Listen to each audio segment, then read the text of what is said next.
gonna be reacting to some scary stuff. I'm gonna put the phone 6 feet because I will be scared. 5 George yawned. million seconds. He was obviously bored. He'd agreed to come round mine for a sleepover because I was new at school. And he wanted to see what kind of house I lived in, get a sense of what I was like. But I could tell he was already regretting the decision. I gotta turn this up. I thought you said you had a PS4. George's eyes flicked around the bedroom, as if he was hoping the console would magically appear from somewhere. We'd been upstairs since dinner. It explored my room. We chatted for a bit, then watched some random shows on Netflix.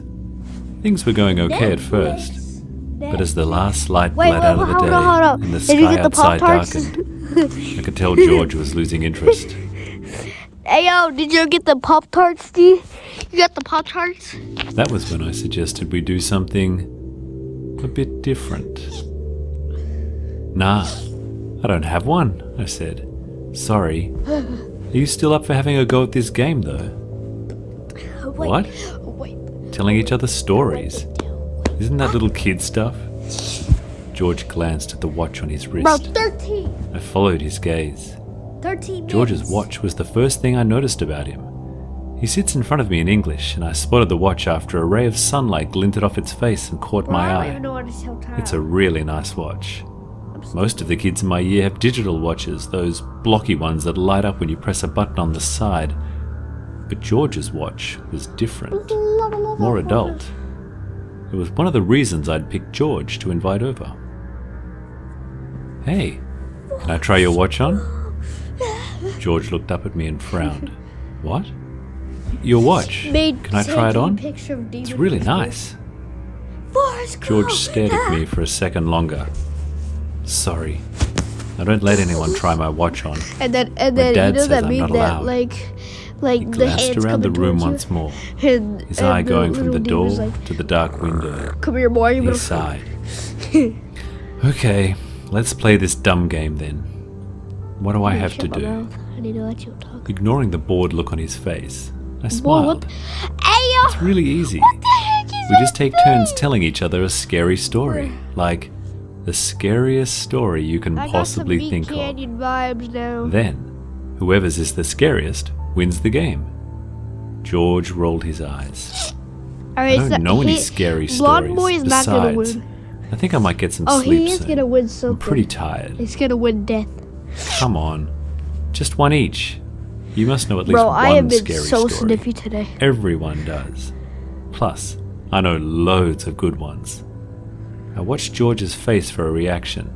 Unless you're one of those kids that frightens easily, that is. Then I guess you might not like the game. It was a risk, but George bit. I'm not scared of anything. I've watched horror films with my big brother that are rated 18. I'm scared of death. We even found one on YouTube that's been banned, and I still watched it. Scared of demons. I didn't say anything. I just looked back at George and smiled. After a few seconds, he let out another sigh. Fine, let's play a stupid game then. But after you're done failing to scare me, that's it. I'm going to bed. George went first. His story wasn't bad, in fairness. It was one he said his uncle told him a couple of years back. Nothing I hadn't heard before. Basically, there are two kids. One of them gets hit by a car and dies. After the funeral, the mother gives the surviving kid some money to go get liver from the store. Liver? Something to cook up for dinner.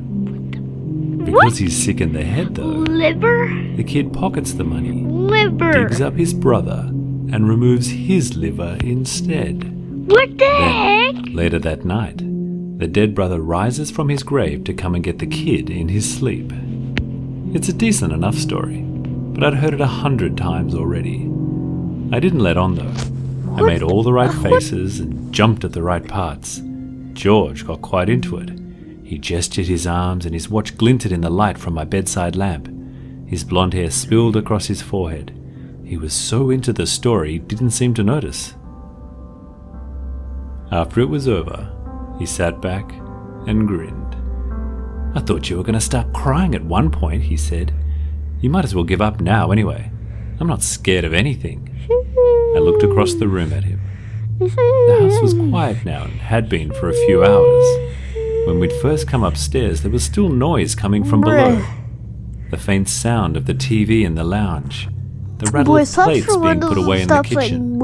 And now, there was only silence. He's never gonna be a thing anyways. Beyond the bedroom window, tree branches rustled in the wind. The occasional car passed by on the road outside. And that was it. I grinned at George. So, bro, this you're not boy, scared of anything at all? This boy needs Nope, nothing. something. Not even This boy's on stories that something. are true. He's on nightmares. George let out a bark of laughter. Ha! Nice try. He's on Freddy Just Krueger. hurry up and get it over with, will you? He's on I'm Jason already Voorhees. bored. He's on Michael Okay, Jackson. fine. My story is about a family, I began. A family that looks normal enough on the outside, but isn't really normal at all.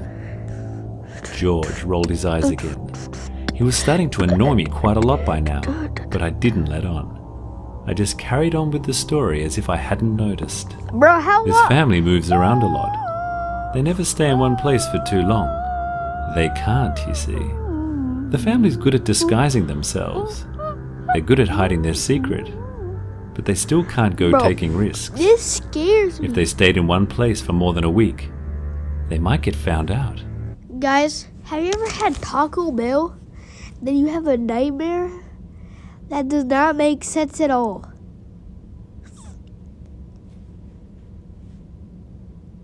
This is what it is. Someone might discover what they really are. How the heck is this? So, There's just like, what are they then? oh, George he's asked. talking. I wanted to tell George not to interrupt, to just sit still and listen to the story, but I bit down the urge. Instead, I just grinned at him.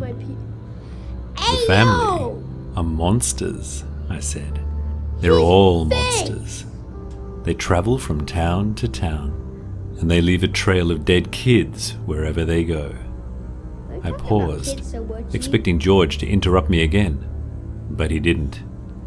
He only stared back at me with a dull, blank expression. The family has a very specific way of doing things, I continued. When they move into a new area, they find a house that's been left unoccupied. Not a completely empty house, just one where the people that normally live there are off on holiday or something. One that'll be empty for a week or two. The family doesn't need long. A couple of weeks suits them just fine. So, they break into this house, and then they go about setting the trap. It's their own kid they use. They send him off to make friends in the neighborhood, round the nearby parks, maybe off to the local school under a fake name. Tell him to get to know the other kids. The family is hungry by this point. Really badly hungry. But they don't do anything just yet. They've learned to be patient. Bro, this I paused and took a breath. This was a story I'd told before, but I found I liked it more and more with each retelling. The trick was not to rush though. You had to savor it. I'd opened the bedroom window when we first came upstairs, and now a draft of cold air blew in. It ruffled the curtains behind George. Tree branches shook in the garden outside, the leaves whispering to each other. George watched me.